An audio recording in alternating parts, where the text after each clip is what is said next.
விதி, நீங்கள் இந்த பிரபஞ்சத்திற்கு எது தருகிறீர்களோ இந்த பிரபஞ்சம் அதை உங்களுக்கு திருப்பி தரும்.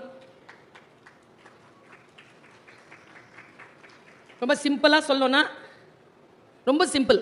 நீ எதை தேடுகிறாயோ அது உன்னை தேடுகிறது. இதை நான் ஒரு 17-18 வயசு பசங்க இருக்கிற காலேஜில் சொல்லிட்டேன். ஒருத்தன் எழுந்து கேட்குறான், மேடம் இன்னொரு வாட்டி சொல்லு. நீ எதை தேடுகிறாயோ அது உன்னை தேடுகிறது. நிஜமாவா மேடம்? நம்பலாமா? டே டே நான் அதை சொல்லலடா. நீங்கள் பயத்தை தேடுகிறீர்களா? பயம் உங்களை தேடும். நீங்கள் மரணத்தை தேடுகிறீர்களா? மரணம் உங்களை தேடும். கீழே விழுந்துருவீங்க. உங்கள் மனம் மிக மிக பலமானது. பிரபஞ்சத்தோடு அது கனெக்டட். இது நான் சொல்லுவது சத்தியம். இது சயின்ஸ். இது ஒன்றும் நம்பிக்கையின் பார்ப்பட்டு நான் சொல்லல, இது சயின்ஸ். இன்றைக்கு நான் சொல்லுகிறேன், நீங்கள் வீடுகளில் போய் உங்களுடைய மனதளவில் ஆழத்தில் நீங்கள் எந்த உயரத்தை எட்ட விரும்புகிறீர்களோ அந்த உயரத்தில் உட்கார்ந்து இருப்பது போல் காட்சி செய்து பாருங்கள், பார்ப்போம். வரவே வராது. திட்டம் இருந்தா வரும், டிட்டர்மினேஷன் இருந்தா வரும். பல நேரங்களில் நமக்கு வேல்யூ பண்ணவே தெரியறதில்லை. வேல்யூ பண்ண தெரிஞ்சதுன்னா பிரபஞ்ச ரகசியம் நமக்கு புரியும். இப்படி சொல்ற மேடம் பேர் என்ன?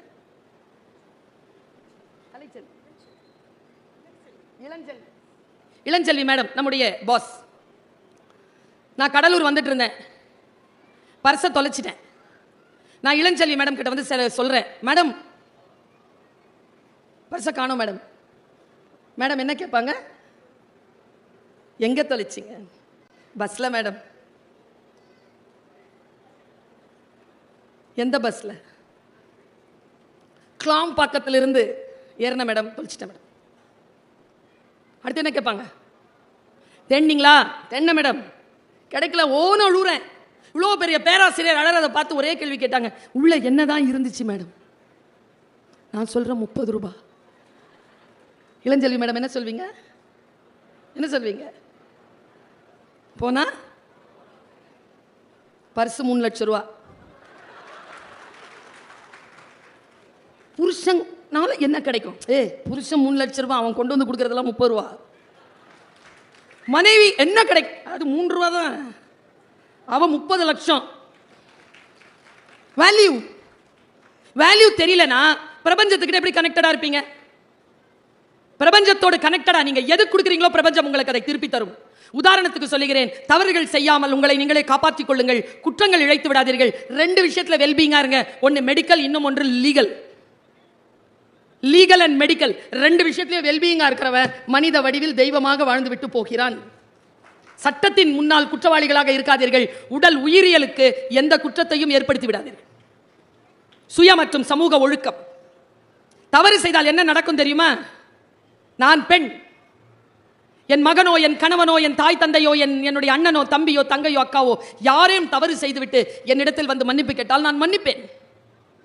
ஆனால் பிரபஞ்ச ரகசியம் என்ன தெரியுமா? மனிதர்கள் தான் மன்னிப்பார்கள். நீங்கள் செய்த குற்றங்கள், நீங்கள் செய்த தவறுகள் உங்களை மன்னிப்பதே இல்லை, உங்களை திரும்பி வந்துகிட்டே இருக்கும். இதை புரிந்து கொண்டால் தெய்வமாகலாம். தத்தம் கருமமே கட்டளை கல். அப்பா தமிழ் கட்டளை கல்லுன்ட்டான். உன்னுடைய கட்டளை கல் உன் கர்மம் தான், நீ செய்யும் வினைதான் சொல்லிட்டான். எது செய்தாலும் அது உங்களுக்கு திரும்பி வரும். முதல் விதி. 2வது விதி, வாழ்வில் எதுவும் அதுவாகவே நடக்காது, நாம் தான் நடத்தி காட்ட வேண்டும். 3வது விதி, சிலவற்றை ஏற்றுக்கொண்டால் மட்டுமே வாழ்க்கையில் மாற்றம் நிகழும். 4வது விதி, நாம் மாறும்போது நம்மை சுற்றி இருக்கும் நம் வாழ்க்கை மாறும். மிராக்கிள். இதெல்லாம் நான் சும்மா வேகமா சொல்லிட்டு போறேன், வீட்டில் போய் கவனப்படுத்திக் கொள்ளுங்க. நான் மாறினால் என்னை சுற்றி இருக்கும் எல்லாம் மாறும். சிலவற்றை நான் ஏற்றுக்கொள்ளுகின்ற பொழுது என் வாழ்க்கையை நான் மாற்றிக்கொள்கிறேன். நேற்று, இன்று, நாளை 3ம் ஒன்றோடு ஒன்று தொடர்புடையது. 5 விதி. இந்த 5 விதிகளை பின்பற்றுகின்றவர்கள் வாழ்க்கையில் சில பல உயரங்களை எட்டிவிடுகிறார்கள். நான் ரொம்ப பயமுறுத்துறதுக்காக சொல்லல. இன்றைக்கு நான் முதியவர்களை பார்க்கிறேன், இளைஞர்களை பார்க்கிறேன், பெண்களை பார்க்கிறேன். அவர்கள் தவிப்பை உணர்ந்த காரணத்தினால் இதை சொல்கிறேன். ஜெனரேஷன் மாறுது. என் காலத்தில், என் வயசுல இருக்கிறவங்க 45 வயதை கடந்தவர்கள் இங்க இருந்தீங்கன்னா ஒரு விஷயம் தெரியும் உங்களுக்கு. 3rd இயர் கிட்ட பேசுறதுக்கு ஃபர்ஸ்ட் இயர் நம்ம இயங்குவோம் சார். இன்னைக்கு காலேஜில் நான் டீச்சராக இருக்கேன். ஃபர்ஸ்ட் இயர் கிட்ட பேசுறதுக்கு 3rd இயர் இயங்குது. இன்னைக்கு அப்படி இருக்காங்க. நான் உங்கள் எல்லாம் பார்த்து நான் வருத்தப்படுறேன், என்னையும் சேர்த்து, மேடையில் இருக்கிறவங்களையும் சேர்த்து. நாம தான் பெரியவங்க பேச்ச கேட்ட கடைசி தலைமுறை. இந்த சிண்டு வாண்டு நண்டு முண்டு பேச்ச கேட்க தொடங்கி இருக்கிற முதல் பரம்பரை. நம்ம அம்மா அப்பா எல்லாம் நம்ம பேச்சு மேடம் கேட்பாங்க. எவ்வளோ இன்னசென்ட்டாக வளர்ந்தோம் நாம. 7ஆம் கிளாஸ்ல தான் எனக்கு ப்ரஷ் வாங்கி கொடுத்தாங்க எங்க அப்பா. அது வரைக்கும் கறி கோபால் பல்படி தான். நான் தலையண்டை வச்சு தூங்கி இருக்கேன் மேடம். எப்போ காலையில் விடியும் ப்ரஷ் யூஸ் பண்ணலான்னு. எனக்கு அப்போ என்ன தெரியல தெரியுமா? ப்ரஷ் தானே நைட்லையும் தேய்க்கலான்னு தெரியல. எவ்வளோ இன்னசென்ட்டாக இருந்திருக்கேன். 12 வயசில் அவ்வளோ இன்னசென்ட்டாக இருந்ததுனால தான் 45 வயசு கடந்து இவ்வளோ ஞானமாக பேசுகிறேன். அப்போவே எல்லாம் தெரிஞ்சிடணும் பிள்ளைக்கு. என் காலேஜில் வந்து ஒரு அம்மா கேட்குறாங்க, ஃபஸ்ட்டு ஸ்டாண்டர்ட் இங்கே கிடைக்குமா? காலேஜில், ஸ்கூலில் தான். அந்த ஸ்கூல் நல்ல ஸ்கூலா? எங்கள் ஸ்கூலு. போய் பாருங்கள் மேடம். ஃபஸ்ட் ஸ்டாண்டர்ட்க்கு நீட் எக்ஸாமுக்கு ப்ரிப்பேர் பண்ணுவாங்களா மேடம்? நான் என்ன சொன்னேன் தெரியுமா? ஃபஸ்ட்டு ஸ்டாண்டர்ட்க்கு நீட் எக்ஸாமுக்கு ப்ரிப்பேர் பண்ணால் உங்கள் பாப்பா லூஸாக போயிடும். ஒன்றும் விளங்காது. குழந்தையா இருக்க விடுறோமா? முதல்ல குழந்தைகிட்ட பேச தெரியுதா? ஆளுமையான குழந்தைகளை உருவாக்க வேண்டும்னு நினைக்கிறோம். ஆளுமையான குழந்தை எப்படி உருவாக்குவீங்க? என்கிட்ட விடுங்க 10 நாளைக்கு. கத்தி இல்லை, வயிற கத்தியா மாற்றி கொடுக்குறேன். குழந்தை தான் நம்ம கிட்ட மழலை பேசும். நாம குழந்தைகிட்ட மழலை பேசக்கூடாது. First rule. எனக்கு தொண்டை கட்டியிருக்கா? என்ன ஒரு வீட்டில் விருந்துக்கு கூப்பிட்டாங்களா? நான் போனேன்னா சாப்பாடு டேபிளில் சாப்பாடு வச்சுட்டு அந்த விருந்து தந்த ஓனர் சொல்றார், மேடம் பேசுங்க. சமையலறைக்கு வந்த முயலை சமைக்காமல் விடுவதில்லைன்னு கங்கணம் கட்டிட்டு பேசுங்க. நான் சொன்னேன், சாரிங்க வாங்க வாங்க சார், தொண்டை கட்டி இருக்கு சார், பேச முடியாது. அவர் அப்படி அதிர்ச்சி ஆயிட்டார். ஒரு டம்ளர் சூடா தண்ணி கொடுங்க சார். அவரு இப்பவே வேணுமா மேடம்? அதுக்கப்புறமா, ஓ எனக்கு தானேயா தொண்டை கட்டி இருக்கு, உனக்கு நல்லா தானேயா இருக்கு, நீ பேச. குழந்தை தான் நம்ம கிட்ட மழலையில பேசும், நீ திருப்பி நல்லா பேச. நமக்கு தெரியவே மாட்டேங்குது. இதுக்கு தான் லேட்ரல் திங்கிங் வேணுங்கிறது. லேட்ரல் திங்கிங் கொண்டவர்கள் மிகச்சரியாக பிள்ளைகளை, மனைவிமார்களை, கணவன்மார்களை, தாய் தந்தையரை நான் ஒன்று சொல்கிறேன், பெரியவங்க இருக்கிறாங்கல்ல, அவங்களுக்கு நீங்கள் ஒன்றுமே செய்ய வேண்டாம். நல்லா இருக்கியான்னு மட்டும் கேளுங்க, சூப்பராக இருப்பாங்க. 90 வயசு 95 வயசு வரைக்கும் சூப்பராக இருப்பாங்க. நல்லா இருக்கியான்னு கேட்கணும். நான் அப்புறமா பேசுகிறேன். ஏய் சாப்பிட்டியாம்மா? தலைவலிக்குதா? சொன்னியாமே தலைவலிக்குதுன்னு டாக்டர் கிட்ட போகலாம். நீ கூட்டே போக வேண்டாம், போகலான்னு சொல்லு, தலைவலி சரியாய். மொழி தெரிய வேண்டும் நமக்கு. மற்றவர்களிடத்தில் பேசுகின்ற பொழுது மொழி தெரிய வேண்டும் என்பதற்காக சொல்லுகிறேன். நமக்கு நம்முடன் பணியாற்றுகின்றவர்கள், நம்முடன் வாழக்கூடியவர்கள் எப்படியானவர்கள் என்கின்ற அறிவும் தெளிவும் இருக்கக்கூடியவர்கள் அவர்கள் மத்தியில் மிகச் சிறப்பானவர்களாக இருக்கிறாங்க. 2 உதாரணத்தை சொல்றேன். தண்ணி தெளிவா இருந்தா முகம் தெரியுதா? கொதிக்கிற தண்ணியில முகம் தெரியுமா? மனம் கொதிநிலையில் இருந்தால் உங்கள் முகம் யாருக்கும் தெரியாது, நினைவிலேயே இருக்காது. கொதிநிலையில் இல்லாமல் இருங்கள். என் காலேஜில் ஃபஸ்ட் இயர் ஹிஸ்ட்ரி படிக்கிற பொண்ணு குறிஞ்சி பாட்டு நடத்திட்டு இருந்தேன். குறிஞ்சி மலை சார்ந்த இடம். கூடுதலும் கூடுதல் நிமித்தமும் பிள்ளைங்களுக்கு விளங்குற மாதிரி சொல்றது சொன்னேன். கல்யாணம் ஆனால் எங்கடா போவீங்க ஃபர்ஸ்ட்னு கேட்டேன். ஆன்சர் தேன் நிலவு மலை அப்படி வரோன்னு நினைச்சேன்ப்பா. எழுந்திருச்சு பதில் சொல்லிச்சு, தனி கொடுத்தணும் மேடம். எங்க ஒத்த புள்ள பெற்று வச்சிருக்கிறேங்க நான், பையங்க. மனம் எப்படி இருக்கு பாருங்க. நான் ஒன்று சொல்றேன், ஏன் மலைக்கு போகிறோம்? மலை அமைதியாகவும் சாந்தமாகவும் குளிர்ச்சியாகவும் இருக்கிறது. மலை தேடி போகிறோம். நாமும் அமைதியாகவும் குளிர்ச்சியாகவும் இருந்தால் எல்லோரும் நம்மை தேடி வருவார். இது வாழ்வின் ரகசியம். பல நேரங்களில் நமக்கு இது புரிவதே இல்லை. இப்படி சொல்கிறேன், தெய்வமாக தெய்வ நிலை என்பது அழியா நிலை, அழியா புகழ். பாரதிக்கு ஏன் அழியா புகழ்? என்ன வித்தியாசம்? கம்பனுக்கு ஏன் அழியா புகழ்? வள்ளுவருக்கு ஏன் அழியா புகழ்? இவர்கள் எல்லாம் ஏன் அழியா புகழ் பெற்றார்கள்? ஏன் இளங்கோவுக்கு அழியா புகழ்?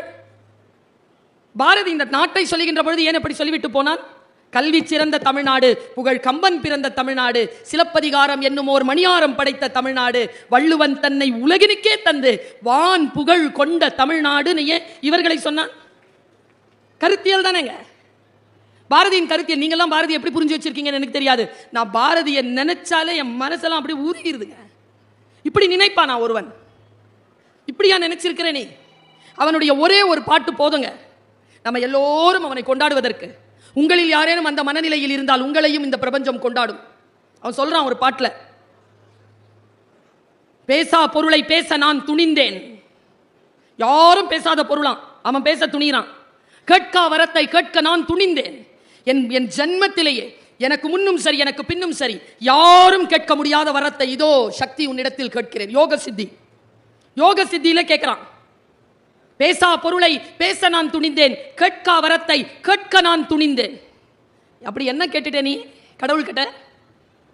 மண் நல்ல கூர்ந்து கவனிங்க. சாமானியர்களுக்கும் உயர்ந்தவர்களுக்கும் இருக்கிற வித்தியாசத்தை சொல்றேன், நூல் இழையில சொல்றேன். அதனால தாங்க கையில வச்சிருக்கக்கூடிய அந்த புத்தகத்துக்கு நூல்னு பேரு. ஒரு மெல்லிய விஷயம் தாங்க. மாறிடுச்சுன்னு வச்சுக்காங்க. பற்றிய குளத்தில் மழை பெய்தவுடன் மீன்கள் மிதக்கின்றனங்க. 3 நாள்ல மீன்கள் நீந்துது. எப்படி? மழை போட்டுச்சா மீனை? கிடையாது. வற்றிய குளத்தில் மீன்கள் தான் செத்து போகும். மீன் முட்டைகள் மண்ணிற்கடியில் உயிரோடு இருக்கும். மழை பெய்தவுடன் துளிர்த்து எழுந்து வந்து நீந்தும். மீன் முட்டையின் மீது மழை துளி போல் சொல்லுகிறாங்க அவன். நான் உயிர் தெழுகிறேன். பேசா பொருளை பேச நான் துணிந்தேன், கேட்கா வரத்தை கேட்க நான் துணிந்தேன். மண் மீதுள்ள மக்கள், பறவைகள், புல் பூண்டு, பூச்சி இவை யாவும் இன்புற்று. நான் நீங்களும் அவனும் ஒண்ணு, நானும் அவனும் ஒண்ணு. என் வினையால் இடும்பை தீர்ந்து அன்புடனே இயைந்து இன்புற்று வாழ வழி செய்ய வேண்டும் தேவதேவா.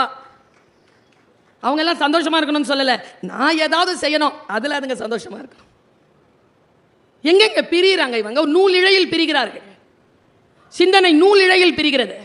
என்னுடைய தந்தையார் அல்லாமா இக்பாலினுடைய ஒரு கவிதையை அடிக்கடி எனக்கு சொல்லுவார். வயது போக போகத்தான் விஷயங்கள் புரிகின்றன. சிறிய வயதில் புரியவே இல்லை. மனனம் செய்து பேசிவிட்டோம். பேசியதெல்லாம் ஞாபகம் வருது. அதற்குள்ளே இருக்கக்கூடிய ஆழங்கால் படுகின்ற பொழுது கதவுகள் விரிகின்றன. खुदी को कर बुलंद इतना हर तकदीर से पहले खुदा अपने बंदे से खुद पूछे बता तेरी रजा क्या है. என்ன அர்த்தம் தெரியுமா? ஏ பக்தனே, மனசு ஆழமா உள்வாங்கிட்டு போங்க. ஏ பக்தனே, உன்னை நீயே எந்த அளவிற்கு உயர்த்தி வை என்றால், விஸ்வரூபம் காட்டு என்றால், உன் விதியை எழுதுகின்ற இறைவன் உன்னிடத்தில் வந்து கேட்க வேண்டும். சொல் பக்தனே, உன் விதியை நான் இனிமேல் எப்படி எழுத? அவன் எழுதக்கூடாதான். நீ இப்படித்தான் எழுதணும்ட்டு நாம விஸ்வரூபம் எழுந்து நிக்கணுமா? நிக்க முடியுங்கிறான் அல்லாமா இக்பால். எல்லாம் விதி. நோ, ஊழையும் உப்பக்கம் காண்பர் நாங்களா, அவர்கள் தான் மனித இனத்தில் தெய்வமாகிறார்கள். மாற்றி அமைக்க முடியும். எத்தனை பேர் ஏழையாக பிறந்தோம், ஏழையாக இறக்க மாட்டோம். கல்வி அறிவு அற்ற குடும்பத்தில் பிறந்தோம், கல்வி அறிவு அற்று இறக்க மாட்டோம். சுதந்திரமின்றி பிறந்தோம், அடிமையாக சாக மாட்டோம். நம்முடைய வாழ்க்கையின் உயர்வுகளை யார் ஒருவர் தானே தன்னுடைய கரங்களால் எழுதி கொள்கிறார்களோ அவர்கள் மனித உருவிலே தெய்வமாக உயர்த்த பெறுகிறார்கள். அந்த நிலைக்கு நாம் உயர வேண்டும் என்றால் சில பல விஷயங்களை சொல்லுகிறேன். இன்னைக்கு டைரியில போய் எழுதி வச்சுக்கோங்க. வரலாறு இருக்குல்ல, என்ன இப்படி சொல்றாங்களேன்னு நினைக்காதீங்க. வரலாறு முதல் வெற்றியை வெறும் காகிதத்தில் தான் எழுதி வைக்கிறது. 2வது வெற்றியைத்தான் வரலாற்றின் பொன்னேடுகளில் பொறிக்கிறது. ஃபர்ஸ்ட் வந்துட்டா போதும் இல்லை, ஃபர்ஸ்ட் வந்துகிட்டே இருக்கணும். அதான் வரலாறு. நான் இப்படி வந்துட்டேன், அப்புறம் 10th வந்தவன் ஏன் +2ல வர்றதில்லை? கொண்டாடி தீத்துறோம். Turn as a responsibility. வெற்றியை பொறுப்பாக மாற்றிக்கொள்ளுகின்றவர்கள் சாதனையாளர்களாக உயர்கிறார்கள். நான் குழந்தைகளுக்கு சொல்லுவேன், சாதனையாளர்கள் யார்? தவறே செய்யாதவர்களா? கிடையாது. ஒரே தவறை திரும்ப செய்யாதவர்கள். எல்லாம் தப்பு செஞ்சவன் தான், ஒரே தப்பை திரும்ப செய்ய மாட்டான். அவன் சாதனையாளராக இருக்கிறான். நான் இப்படி யோசித்து பார்க்கிறேன், நம்முடைய வாழ்க்கை நமக்கு எத்தகைய வாய்ப்புகளை, சிந்தனைகளை தருகிறது. நான் இதை ஒரு 4-5 கூட்டத்தில் எனக்கு தெரிந்து நான் மிக உணர்ச்சிவசப்பட்டு சொல்வதுண்டு. எனக்கு தெரியாது உங்களுடைய மனநிலை எப்படி இருக்குன்னு எனக்கு தெரியாது. நான் சொல்றேன், நான் 22ஆம் தேதி வர வேண்டியவன், வர முடியல. சரியா? இன்னைக்கு வந்திருக்கேன். யார் என்னை அழைத்து வந்தது சொல்லட்டுமா? இந்த கூட்டத்தில் யாரோ ஒருவர் இருக்கிறீர்கள், மிக தீவிரமாக இருக்கிறீர்கள். வந்து அவங்க பேச்சை கேட்கணும்ட்டு பிரபஞ்சம் தூக்கிட்டு வந்து என்ன அப்படி வீசிருச்சு உங்க முன்னால. உடம்பு சரியில்லை, நோவே. Tight schedule, நோவே. வா, கிளம்பு, வா. இழுத்து வருங்க. நான் உண்மையை சொல்றேன், இழுத்து வரும். ஆனா அது நமக்கு புரியுற சக்தி இருக்கணுமே. கொஞ்சம் அந்த அவுட் ஆஃப் த பாக்ஸ், கொஞ்சம் வெளியில வாங்க பார்ப்போம். பெண்களுக்கு சொல்றேன், சார் வருத்தப்படுவார், இந்த அம்மாவை கூட்டு வராம இருந்திருக்கலாமோ. ஏன் 50 வயசுக்கு மேல கண்கள்ல நிரந்தர சோகமும் நிரந்தர கோபமும் வருது பெண்களுக்கு? ஏனென்றால் செய்ய விரும்பாததையெல்லாம் செய்து கொண்டே இருக்கிறீர்கள். அவங்க கிட்ட கேட்டு பாருங்களேன், நான் இல்லைன்னா எதுவுமே நடக்காது மேடம். ரகசியம் சொல்லவா? கம்முன்னு இரு, எல்லாம் நடக்கும். எல்லாவற்றையும் போட்டு சுமந்து கொள்ளாது.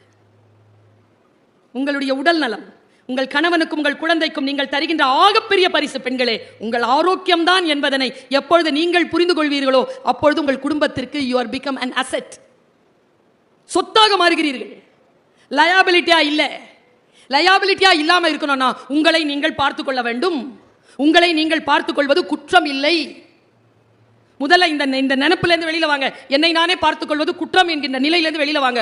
கொலை எப்படி குற்றமோ தற்கொலையும் அவ்வளவு பெரிய குற்றம் தான். நம்மை நாமே பாதுகாத்துக் கொள்கிறோமா? பார்த்துக் கொள்கிறோமா? சொற்களை எப்படி புரிஞ்சுக்கிறதுன்னு சொல்றேன்.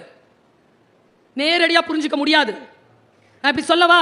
நீங்கள் எதையோ தேடி வந்திருப்பீர்கள். உங்களுடைய ஞானம், உங்களுடைய மனநிலை சரியா கனெக்ட் ஆச்சுன்னா தேடி வந்ததை விட சிறப்பானதை பெற்றுக்கொள்வீர்கள். இதுதான் விஷயமே. உங்களுடைய பாத்திரம் பெருசா இருக்கணுமே, பாத்திரம் சரியா இருக்கணுமே. மழை பெய்து பாத்திரத்தில் நிறைச்சிக்கிறீங்க, கடலும் ஆறும் கிணறும் நிரம்பி கொண்டிருக்கிறது, பாத்திரம் பெருசு. பாத்திரம் எவ்வளவு இருக்கும் அவ்வளவுதானே நிறையும். பாத்திரத்தை எப்படி பெரிதாக்கிக் கொள்வது? பாத்திரத்தை பெரிதாக்கிக் கொள்ளக்கூடிய ஒரு சிந்தனை சொல்லவா? ஒரு சிந்தனை சொல்றேன். என் வாழ்க்கையில் நான் மறுபடியும் நினைத்து விடவே கூடாது அப்படின்னு நினைக்கிற ஒரு விஷச்சொல் உள்ளே மறைந்திருக்கு. நான் இப்ப சொல்ல போற விஷயத்துல ஒரு விஷச்சொல் மறைந்திருக்கு. அதை நினைக்கின்ற பொழுதெல்லாம் நான் வாடுகிறேன். ஆனால் என் மக்களின் மீது நான் பேரன்பு கொண்ட காரணத்தினால் அந்த விஷயத்தை ஒவ்வொரு துளியாக ஒவ்வொரு நேரத்திலும் விழுங்குகிறேன். 1997 முதல்ல வெளிநாட்டுக்கு என்ன பேச கூப்பிடுறாங்க. 9 மணிக்கு ஃப்ளைட், மலேசியன் ஏர்லைன்ஸ். மீசாப்பேட்டையிலேருந்து கிளம்புறேன். கையில பெட்டி, காலில் ஷூ மாட்டினேன். பெட்டி எடுத்துட்டு அப்படி போறேன். எங்க அம்மா அப்படி நிறுத்துச்சு என்ன. சுல்தானா உள்ள அப்பா, ஏற்கனவே அப்பாட்ட எல்லாம் போய் காலில் விழுந்தெல்லாம் துவா வாங்கிட்டேன். போன்றார் அப்பா. நான் இங்க நிக்கிறேன்னா அது காரணம் எங்க அப்பா தான். சாம மனுஷன், சூப்பர் சூப்பர். எங்க அண்ணன் ஒரு நாள், நான் என்னமோ ஒரு தப்பு பண்ணிட்டேன். என்ன தப்பு இருந்தோ, அண்ணனோட அண்ணன் ஃபோன் வருது. வெளியில நின்று சோடா குடிச்சிட்டேன் பெட்டி கடையில். வீட்டில் வந்து எங்கள் அண்ணன் வந்து புக்கு பேப்பரு எல்லாம் தூக்கி போட்டு கிருஷ்ணாயில் போட வந்துட்டார். கிருஷ்ணாயில்னா தெரியும்ல, மண்ணெண்ணெய். கிருஷ்ணா ஆயில் என் பேர் அது ப்ளூவாக இருக்கும், அதனால் அது போடுறதுக்கு வந்துட்டான். எங்கள் அப்பா 4 அடி தான், எங்கள் அண்ணன் 6 அடி. நேராக எங்கிருந்து வந்தாருன்னு தெரியலிங்க. என்னுடைய சர்டிஃபிகேட், என்னுடைய கப்பு எல்லாத்தையும் போட்டு அண்ணன் எரிக்க போகிறான். எங்கள் அப்பா பறந்து வந்தாருங்க எங்கிருந்தோ. இப்படி நிறுத்துறாருங்க அண்ணனை. அப்பா குள்ளம்ல என்ன செய்யற? அப்பா எங்களை அடித்தது கிடையாது, திட்டினது கிடையாது, ரொம்ப சாஃப்ட் எங்கள் அப்பா. என்ன பண்ணுற? வெளியில் நின்று ஒரு திட்டு சொல்லிட்டு ரோட்டில் சோடா குடி. என்ன பண்ண போற? எரிச்சிடலாம். நாளிலேருந்து ஸ்கூல் கிடையாது. 10th நான் இல்லை 11th கிடையாதுன்ன உடனே என்ன தெரியுமா பண்ணாரப்பா? இரு அப்படின்னு கையில் இந்த பெட்டி எடுத்து வச்சுட்டு, அவ உன் பொண்ணு இல்லை, என் பொண்ணு. அவ குடிச்சா, வெளியில் நின்று குடிச்சானா குடிக்க வேணாம்னு சொல்ல அவ செய்ய மாட்டா. இல்லை அவ துணியெல்லாம் போட்டு எரிப்பேன் அப்படின்னு சொன்னா இல்லை. அண்ணன் இது எப்போ தெரியுமா சொல்றார்? அப்பா இறந்த அன்னைக்கு சொன்னார். இவரால் தான் நீ நின்று கொண்டிருக்கிறாய், இவரால் தான் உலகமெல்லாம் சுற்றுகிறாய், இவர்தான் எத்தனையோ சங்கடங்களை கடந்து உன்னை அப்படி தூக்கி நிறுத்தியவர், உன் தகப்பனார், அவருக்காக துவா செய் என்று சொன்னார். அந்த அப்பாவை பத்தி ஒரு மேட்டர் சொல்றாங்க எங்க அப்பா. Super matter. கையில நான் ஒரு 5 நிமிஷத்துல முடிச்சிடறேன். கையில சூட்கேஸோட நிக்கிறேன். அம்மா கேட்குறாங்க, எத்தனை மணிக்குமா ஃப்ளைட்? 9 மணிக்கு. இப்போ மணி 4 தானே ஆச்சு? ஆமாம். ரொம்ப தூரம் போகணும்ல, ஆட்டோவில் போகணும். ஒன்று செய், ஒரு வார்த்தை சொல்கிறேன் கேட்டுப்போ. என்னம்மா? நீ பிறந்த போது உங்கள் அப்பா உன்னை பார்க்க வரல. ஏன்? எங்கள் அப்பாவை பார்க்குறேன். எங்கள் அப்பா இப்படி குனிஞ்சு உட்காந்துருக்க. ஏன் பார்க்க வரல? கருப்பா பிறந்துட்ட பொண்ணு, மறுபடியும் அப்பாவை பார்க்குறேன். உண்மைதான், எங்கள் அப்பா என்னை பார்க்க வரல. எங்கள் அம்மா என்ன பண்ணியிருக்கு, 3 நாளில் எடுத்து வெளியில் போட்டிருக்காங்க அம்மாவை. குழந்தைய கீழே விட்டா ஜன்னி பிடிச்சிக்கொண்டு பழைய சேலையில் என்னை சுற்றி இப்படி உட்கார வச்சுக்கிட்டு கையில் இருக்கிற பொட்டி தூக்கிக்கிட்டு அந்த கூடை தூக்கிட்டு வெளியில் வந்துட்டாங்க. 1 ரூபா இருந்தது. துப்புரவு தொழிலாளருக்கு அந்த அம்மாக்களுக்கெல்லாம் 75 பைசா கொடுத்துட்டு 4 பயத்தில் அம்மாவுக்கு பால் வரல, எனக்கு பால் இல்லை. வெளியில் வந்து பஸ் ஏற தெரியாது, அப்பா வீட்டுக்கு போக தெரியாது. அம்மா இதெல்லாம் சொல்கிறாங்க. எப்போ பெட்டி வச்சுட்டு நிற்கிறேன், தெரியாது. மாமா வீட்டுக்கு போகிறேன். ரிக்ஷாக்கார ஒருத்தர் இருந்தார், பார்டர் தோட்டம் ஸ்டான்லி ஹாஸ்பிட்டல் கிட்ட கூப்பிட்டு போவியா, பச்சை உடம்புக்காரி, புள்ள பெற்றிருக்கேன், புருஷன் பார்க்க வரல, மாமனார் வீட்டுக்கு போனோம். அவர் ஏற இறங்க பார்த்தாராம், 1 ரூபா ஓனாராம். இந்த பாரு 4 தான் இருக்குது, 4 உனக்கு கிடையாது, 15 பைசா தான் உனக்கு. 15 பைசா பிள்ளைக்கு பாலுக்கு, உனக்கு 10 பைசா தான். கூப்பிட்டு போவையா இல்லையான்னு மிரட்டியிருக்காங்க. ஏறுமான்ட்டாங்க. அம்மா சொல்கிறாங்க, இப்படி தூக்கிட்டு உன்னை ஏறினேன், அப்போ 2 காலம் இப்படி என் பழைய புடவையிலேருந்து தொங்கிட்டு இருந்தது, இத்தினூண்டு கால் பிங்க் கலரில் இப்படி ஆடிக்கிட்டு இருந்தது. ரிக்ஷாவில் அனாதையா யாரும் இல்லாமல் உன்னை நான் இப்படி ஏற்றிக்கிட்டு வந்தேன். அந்த 2 பிங்க்கு கால் தான் இப்போ செருப்பு போட்டுக்கிட்டு ஃப்ளைட் ஏற போகுது. எங்கே கனெக்ட் பண்ணுறாங்க அம்மா, அது மேட்ரு இல்லை. போகும்போது கடல் எங்கேயாவது இருந்துச்சுன்னா கால் நினச்சிரு. நான் சொன்னேன்ல, மனம் இருந்தால் பறவை கூட்டில் மான்கள் வாழலாம். பெருசு பாத்திரத்தை பெருசாக வச்சுக்கிறது. எப்படி சொல்கிறாங்க பாருங்க, போகிறேன் கடல் இருந்தால் கால் நினச்சிரு. ஏன்? என் புள்ள கால் தொட்ட தண்ணி உலகமெல்லாம் சுத்தம். அது மேட்ரு, அதுவும் மேட்ரு இல்லை. நான் போனேன், கால் நான் நினச்சேன். இப்போது 31 நாடுகளுக்கு மேல் பயணம் செய்து கொண்டிருக்கிறேன். சூட்சுமம் என்ன தெரியுமா, ஒரு டிக்கெட்டை கூட சொந்த செலவில் வாங்கினதில்லை. இப்போ போயிட்டு வர்றது கூட மாவட்ட நிர்வாகம் தான் கொடுக்குது. இது ஏன் நிகழ்ந்தது தெரியுமா? என்னை கூட்டிகிட்டு போனார்ல ரிக்ஷாக்கார், 10 பைசா வாங்கலை. 10 பைசா செலவில்லாமல் பிறந்த 3 நாளில் தொடங்கின பயணம் இதோ இது வரைக்கும் போயிட்டு வந்துட்டு இருக்கேன். எப்படி வரும் ஆசீர்வாதம்? சிட்டுக்குருவிதான். விரிக்க விரிக்க தெரிஞ்சது இல்லை, நான் சிட்டுக்குருவி இல்லை, நான் ராஜாளி. சிறகை விரித்து பாருங்கள், புரிந்து போகும். வாழ்க்கை ஒரு முறைதான். இப்படி சொல்லி நிறைவு செய்கிறேன். என் தமிழ் உறவுகளே, வாழ்க்கையை கொண்டாடுவதற்கு நாட்களை தேடாதீர்கள். வாழ்வின் ஒவ்வொரு மணித்துளியும் கொண்டாடுவதற்கு தகுதியானதுதான். வாழ்க்கையை ஒவ்வொரு வினாடியும் அறத்தோடு கொண்டாடுகின்றவன் மனிதருள் தெய்வமாகலாம். வாய்ப்புக்கு மகிழ்ச்சி. வணக்கம்.